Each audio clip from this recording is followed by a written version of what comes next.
The grand chambers of the Galactic Assembly stretched across a kilometer of perfectly engineered space, its crystalline walls refracting the light of 1,000 suns.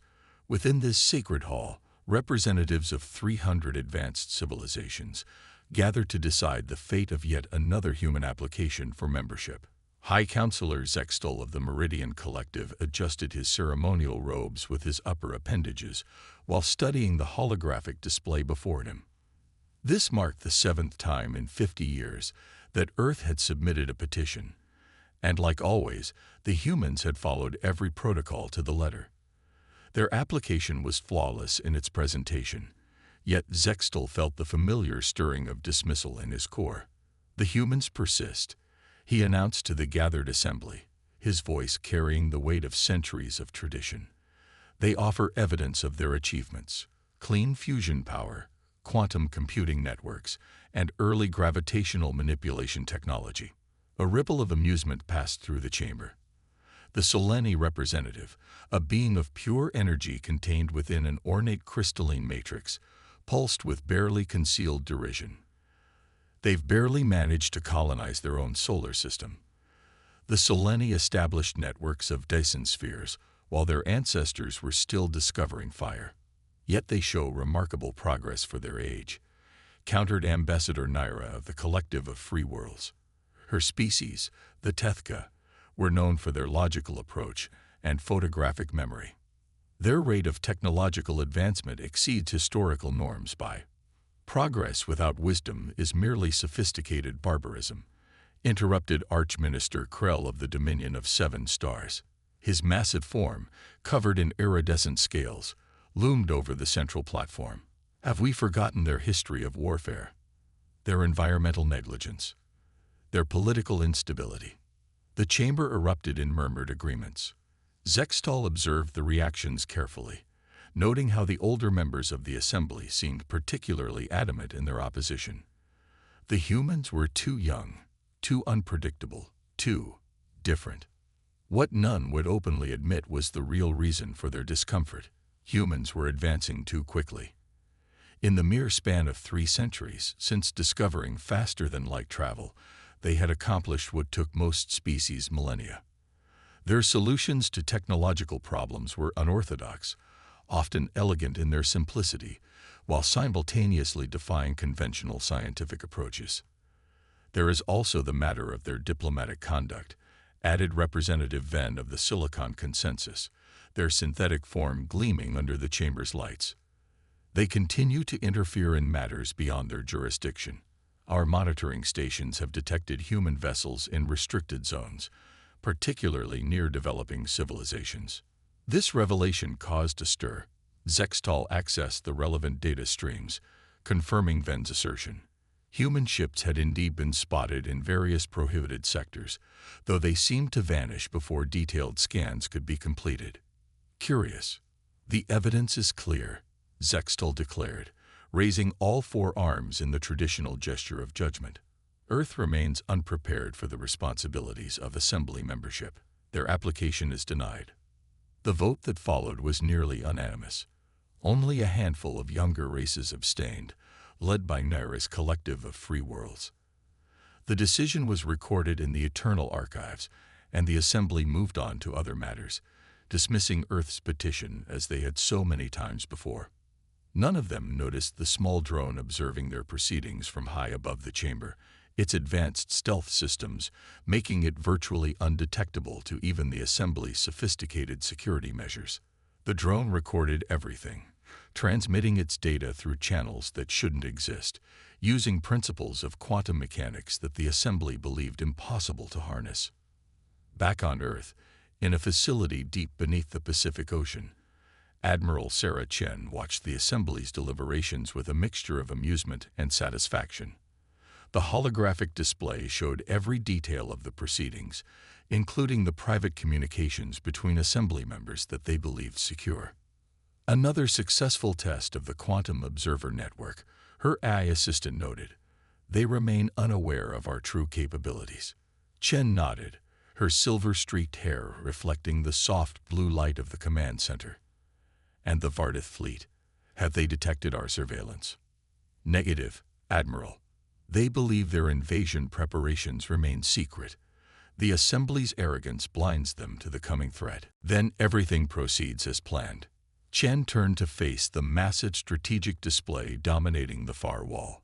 It showed the position of every significant vessel and installation in the galaxy, including those that the Assembly didn't know existed. Humanity's hidden fleets maintained their silent vigil, watching and waiting. Should we inform the Assembly of the Vardith's intentions? The AI inquired. No, Chen replied, her expression hardening. They've made their position clear. Let them maintain their illusion of superiority for now. When the Vardith strike, they'll learn why Earth never needed their permission to protect the galaxy. In the depths of space, humanity's true power lay concealed behind veils of advanced technology and strategic patience. They had long ago surpassed the crude fusion power and basic quantum computing mentioned in their deliberately understated applications. Their ships carried weapons that could unmake stars, their computers operated on principles that bordered on magic, and their understanding of the universe exceeded anything the Assembly could imagine. But most importantly, they had learned to wait, to watch, and to prepare. The Assembly's repeated rejections had taught them valuable lessons about the nature of power and responsibility. While the older races congratulated themselves on their wisdom, humanity quietly built something far greater than mere technological superiority. They built hope for all the species that the Assembly ignored or oppressed. They created sanctuary for civilizations threatened by cosmic disasters. They developed defenses against threats that the Assembly, in its arrogance, couldn't even perceive. And soon, very soon, the galaxy would understand why Earth's patience was not a sign of weakness, but the calculated restraint of a power beyond imagination. The Helios research station hung in perpetual twilight at the edge of a quantum anomaly, its crystalline structures absorbing and redirecting the strange energies that poured from the spatial rift. To most observers, it appeared to be nothing more than one of humanity's crude attempts at understanding advanced physics, the perfect cover for what really happened within its walls. Dr. Maya Patel stood before a holographic display that filled an entire wall of her laboratory, watching as data streamed in from thousands of observation posts scattered throughout the galaxy. Each point of light represented a civilization that the Assembly had either ignored or deemed unworthy of protection. Some were pre-spaceflight species facing extinction-level events. Others were refugee populations fleeing from cosmic disasters or aggressive neighbors. Report from Outpost Sigma-7 announced AI, the quantum AI that helped coordinate humanity's clandestine operations. The Nexari colony ship has successfully evaded Vardith patrol vessels. They'll reach the sanctuary system within 48 hours. Maya nodded, her dark eyes reflecting the shifting patterns of light before her. The Nexari were just the latest species to benefit from Earth's hidden network of aid and protection. Their home system had been marked for resource acquisition by the Vardith, a euphemism for total planetary strip mining. The Assembly, of course, had dismissed their pleas for help, citing regulations about non-interference in regional economic disputes. Have the terraforming crews finished preparing their new homeworld? Maya asked, bringing up detailed atmospheric analyses of the sanctuary planet. Affirmative. The environmental parameters match Nexari requirements to within 0.1%. We've even recreated their native biochemistry in the soil microbiome. This level of planetary engineering would have astonished the Assembly. They still believed terraforming required centuries of gradual modification. Humanity had perfected the process down to weeks, using technology that merged biology, quantum mechanics, and atomic manipulation in ways that defied conventional scientific understanding. A soft chime interrupted Maya's thoughts. Priority alert from the Vardith monitoring network, Araya announced. Their fleet movements suggest final preparations for their primary offensive. Multiple battle groups are assembling near their core systems. Maya accessed the tactical overlay, watching as red markers indicated the positioning of Vardith warships. The pattern was clear. They weren't just planning to attack a few isolated worlds.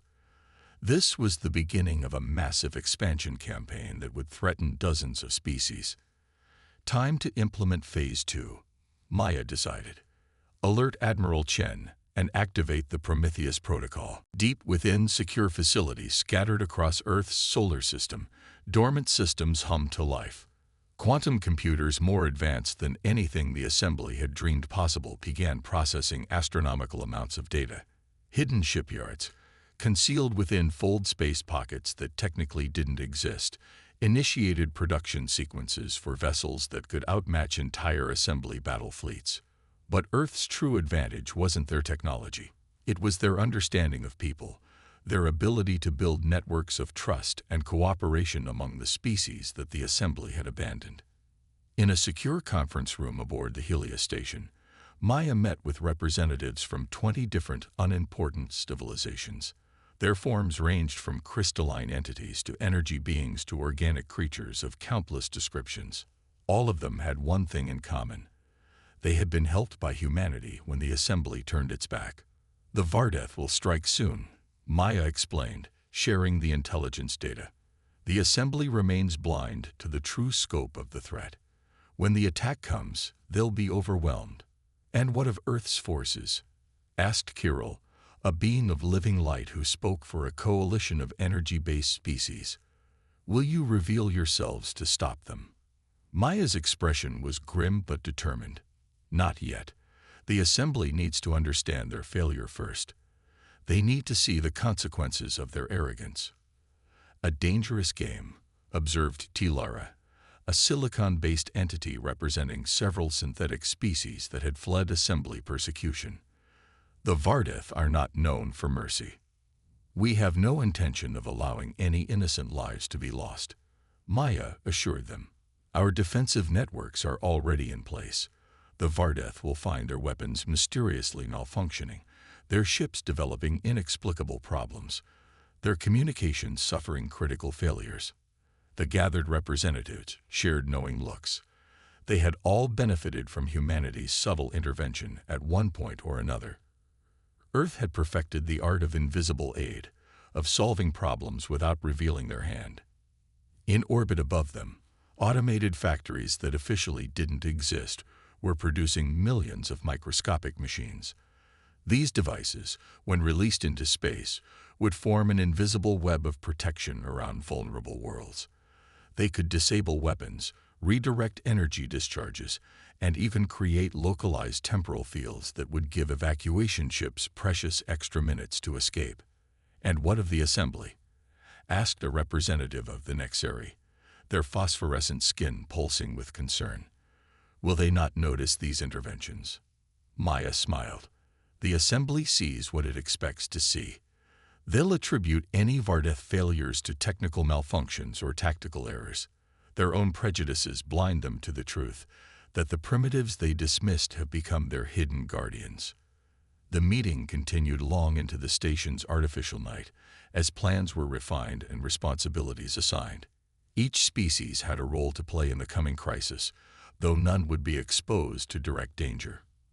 Earth had learned through centuries of warfare that the best victories were often the ones that appeared to happen by accident. In her private quarters later, Maya reviewed the latest reports from Earth's Quantum Observation Network. The Vardeth fleet was nearly ready. The Assembly remained oblivious, and humanity's hidden forces stood ready to protect a galaxy that didn't even know it needed protecting. Era, she called out, send a message to Admiral Chen. Tell her it's time to deploy the Ghost Fleet. Throughout the galaxy, invisible ships crewed by Earth's finest began moving into position. They carried weapons that could tear holes in reality, defensive systems that bent the laws of physics, and computational capabilities that bordered on precognition. But their greatest weapon was patience, the willingness to wait for exactly the right moment to act. The Assembly had rejected Earth's membership 7 times, believing humans to be primitive and unworthy. They were about to learn that sometimes the most powerful forces in the universe are the ones you never see coming. The Vardeth attack began exactly as Earth's intelligence networks had predicted. Massive warships, their hulls gleaming with weapons that could shatter planets, emerged from hyperspace near the borders of assembly space. Their target was clear: the resource-rich worlds of the Outer Rim, home to dozens of developing civilizations deemed insignificant by the Assembly's standards. In the Assembly's emergency chamber, chaos reigned. The Vardeth had bypassed their most sophisticated detection systems, appearing literally on their doorstep without warning. High Counselor Zextal watched in horror as the tactical displays showed Vardeth battle groups advancing on multiple fronts simultaneously. "Impossible," declared Archminister Krell, his scales shifting from iridescent blue to panic-pale white. "Their fleet, it's larger than our intelligence suggested. They must have been building in secret for decades." The Assembly's response fleet scrambled to intercept, but they were too few, too scattered, and too slow. The Vardeth had chosen their moment perfectly, striking when the Assembly's forces were deployed elsewhere, dealing with what they had considered more pressing matters.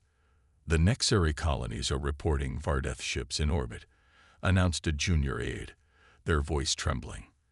"They're requesting immediate assistance."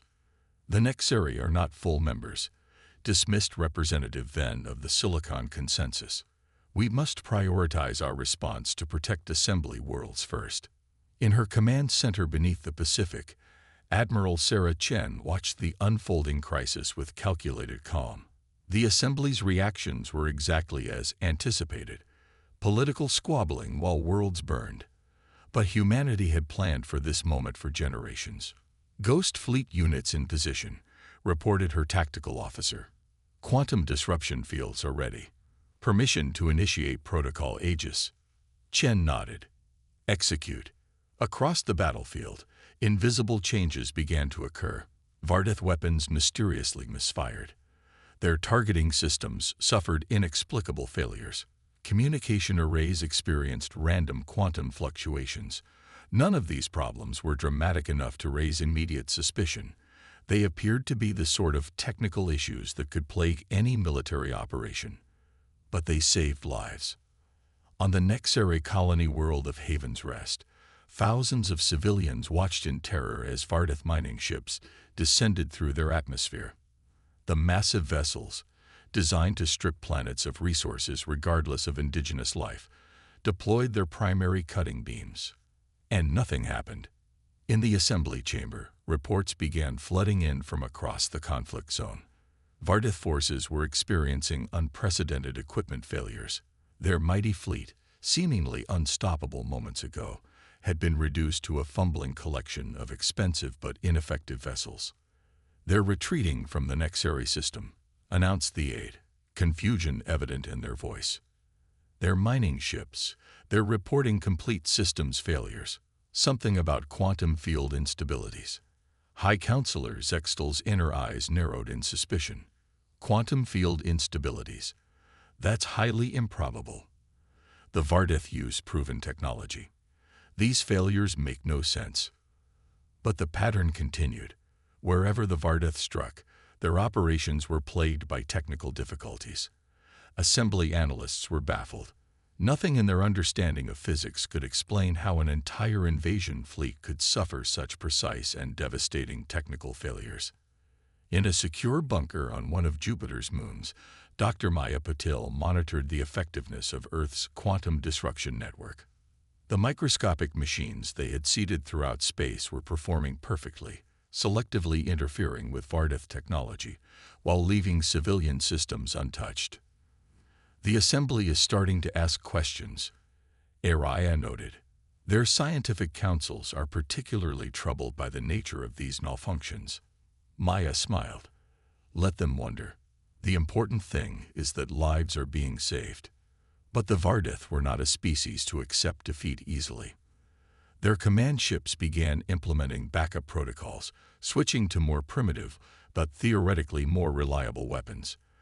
They were adapting, just as humanity had predicted they would. "Phase 2, ordered Admiral Chen, watching the tactical displays. "Deploy the ghosts." Throughout the battle zone, space itself seemed to shimmer. The assembly sensors registered strange gravitational anomalies, brief flickers of energy that their instruments couldn't quite measure. The Vardeth noticed too, their ship's sensors detecting phantom contacts that appeared and vanished too quickly to track. Then the real shock came. A Vardeth dreadnought, attempting to break through to a populated system, suddenly found itself yanked out of hyperspace. The massive ship, over 10 kilometers long, emerged into normal space to find itself surrounded by nothing. Their sensors showed clear space in all directions, but their engines wouldn't respond. Their weapons remained silent. They were being held in place by forces they couldn't detect or understand. Similar scenes played out across the battlefield. Vardeth ships found themselves disabled, their mighty weapons rendered useless, their advanced drive systems locked down by invisible forces. It wasn't dramatic. There were no explosive battles, no heroic last stands. The invasion simply stopped working. In the assembly chamber, the representatives watched in stunned silence as the Vardeth fleet began a full retreat. Ships that could still move were fleeing at maximum speed, while others drifted helplessly in space, their crews sending desperate distress calls. "What just happened?" demanded Archminister Krell. "Who intervened?" High Counselor Zextel studied the reports with all four eyes, his mind racing. The pattern was too perfect, too precise to be coincidence. Someone had not only predicted the Vardeth attack, but had prepared an invisible defense that violated everything the Assembly knew about physics and military technology. His gaze drifted to the empty seat that had always been reserved for Earth, and for the first time in his long life, he felt a chill of genuine fear. What if they had been wrong about humanity all along? What if those crude applications for membership had been a mask, hiding capabilities far beyond anything the Assembly had imagined? And most troubling of all, what other surprises were the humans hiding behind their carefully maintained facade of primitive simplicity?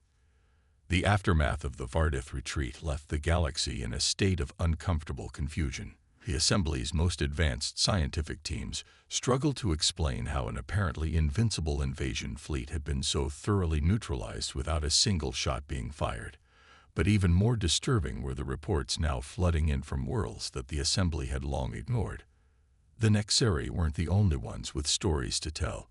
Dozens of species came forward, describing instances of mysterious salvation when disaster struck.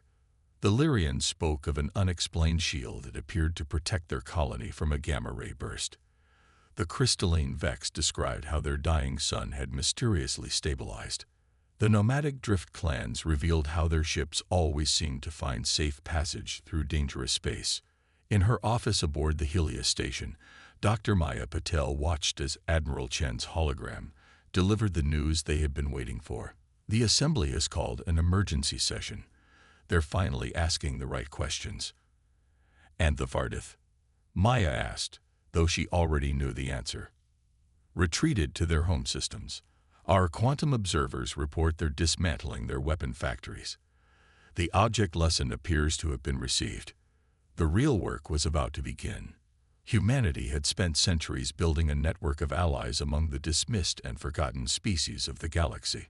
Now it was time to let that network speak. In the Assembly chamber, the regular order of business was shattered by the arrival of an unprecedented delegation. Representatives from over 50 non-member species requested the floor. The Assembly's traditional protocols were overwhelmed by the sheer number of testimonies. The Lyrian elder, his crystalline form glowing with inner light, addressed the chamber. While the Assembly debated our worthiness, someone else was watching. Someone protected us, guided us, helped us survive. We are here today because Earth never asked if we deserved help. They simply gave it. The chamber erupted in shocked murmurs. High Counselor Zextal leaned forward, all four eyes fixed on the Lyrian. "Earth? Impossible. They lack the technology to." "To do what?" interrupted Tilara, the silicon-based entity Maya had met with earlier. "To develop quantum field manipulation centuries beyond your understanding. To create ships that can move through space without being detected. To build a network of protection that spans the galaxy." One by one, representatives stepped forward. Each had a story of Earth's hidden hand in their survival and development. The Drift clans revealed the true nature of their luck in finding safe routes. They had been guided by Earth's quantum navigation network. The Vex explained how human scientists had developed a way to stabilize dying stars using principles of physics the Assembly hadn't even discovered. Admiral Chen watched the proceedings through secure feeds, her command center now fully visible through windows that had previously appeared to show ocean depths. The massive facility, built into the heart of a quantum fold in spacetime, represented just one of humanity's hidden achievements. "They're ready," she announced to her staff. "Initiate protocol revelation." Across the galaxy, humanity's hidden infrastructure began to emerge. Stealth fields dropped, revealing massive engineering projects that had been invisible for centuries. Space stations larger than cities shimmered into view. Fleets of ships unlike anything the Assembly had ever seen decloaked in perfect formation. But it wasn't a show of force. Each revelation demonstrated not weapons of war, but tools of preservation. Planetary shields protecting endangered worlds. Atmospheric processors cleaning polluted skies. Medical facilities treating diseases the Assembly had deemed incurable. In orbit around Earth, the true nature of human advancement became clear. Their solar system wasn't the primitive collection of colonies the Assembly had assumed. It was the heart of a vast network of quantum technology, dimensional engineering, and scientific understanding that made much of the Assembly's knowledge look primitive by comparison. "We never needed your permission to protect the galaxy," Admiral Chen's voice echoed through the Assembly chamber, broadcast through technologies that bypassed all known security measures. "We never wanted your seat of power. We only wanted to ensure that no species would be abandoned simply because they were different or developing, or didn't fit your criteria for worth." The Assembly representatives sat in stunned silence as images filled their visual feeds. Earth ships, operating openly now, delivering aid to worlds in crisis. Human scientists working alongside species the Assembly had written off as primitive. A network of cooperation and mutual support that transcended all the artificial barriers the Assembly had created. High Counselor Zextal found his voice at last. Why? Why maintain this deception for so long? The answer came not from Earth, but from a chorus of voices, all the species that had benefited from human protection and guidance. They spoke of humanity's greatest strength, not their technology, not their military power, but their fundamental belief that every species deserved a chance to survive and thrive. Maya Patel, standing now in the Assembly chamber itself, addressed the gathered representatives. "We learned long ago that true power isn't about dominance. It's about protection. You created a system that divided the galaxy into worthy and unworthy. We created one that united it in mutual support and defense." The evidence was undeniable. Earth hadn't just advanced beyond the Assembly's expectations. They had fundamentally changed the rules of galactic civilization. They had proven that cooperation was stronger than competition, that protection was more powerful than dominance.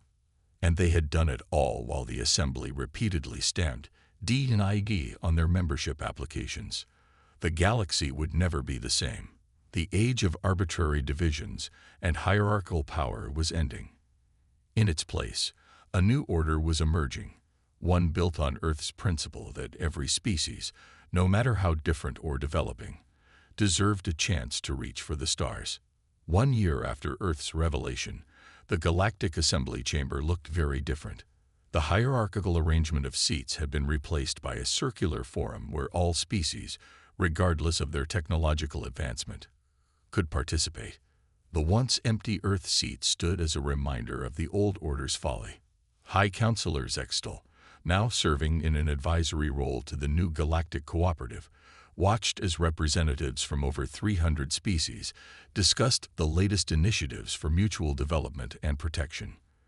Among them were faces that would have been unthinkable in the old Assembly, species that had once been dismissed as primitive or unworthy. "The quantum shielding network is now operational in the Outer Rim," announced Tilara, who headed the newly formed Department of Species Protection. "All developing civilizations will have equal protection against cosmic threats." This was perhaps the most significant change Earth had brought to galactic society. The concept that protection and support should be based on need rather than status had revolutionized interstellar relations.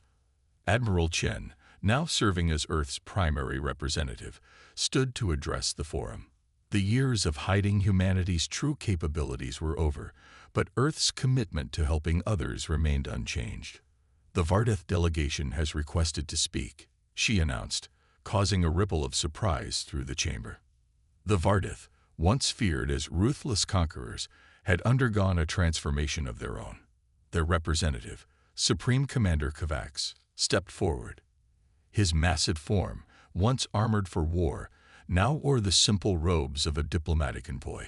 A year ago, we thought conquest was the path to greatness.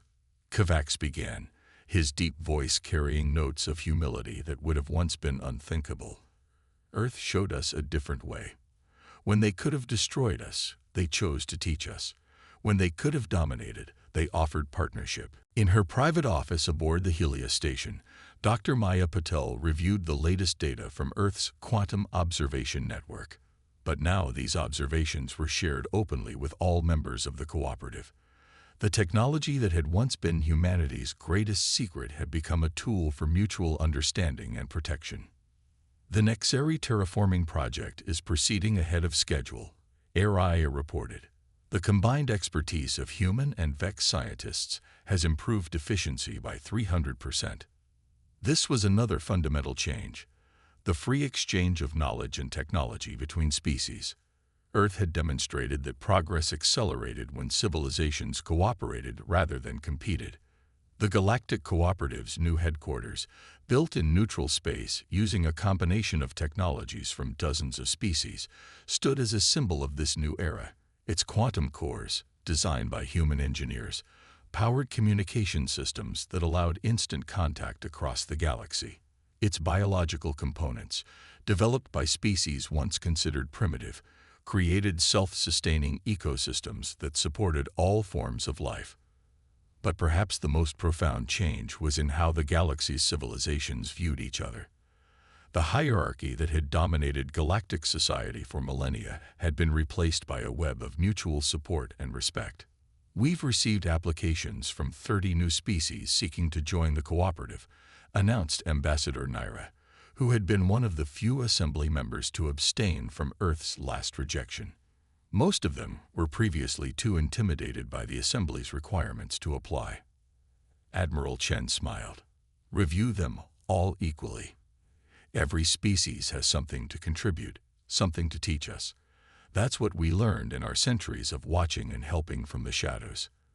The Drift clans, once relegated to the margins of galactic society, now served as the cooperative's premier explorers, their innate understanding of space lanes enhanced by human navigation technology. The crystalline Vex, their knowledge of stellar engineering combined with Earth's quantum science, led projects to restore dying star systems. Even the Assembly's former leadership had found new purpose. Their experience in galactic administration, when freed from the bounds of prejudice, proved invaluable in managing the complex network of interspecies cooperation. There's a ship approaching from the Galactic Core, announced a junior operator. It's using technology we've never seen before. The chamber fell silent as the images appeared on the main display. The vessel defied conventional physics, its form suggesting an understanding of space-time that exceeded even Earth's advanced science. First contact protocols, ordered Chen, but her expression was one of excitement rather than concern. This is why we created the cooperative, to face the unknown together, to learn from each other, to grow beyond our individual limitations. Representatives from every species watched as the mysterious ship approached. In the old assembly, such a moment would have been met with fear and suspicion. Now, it was welcomed as an opportunity for new understanding. High Counselor Zextal moved to stand beside Admiral Chen.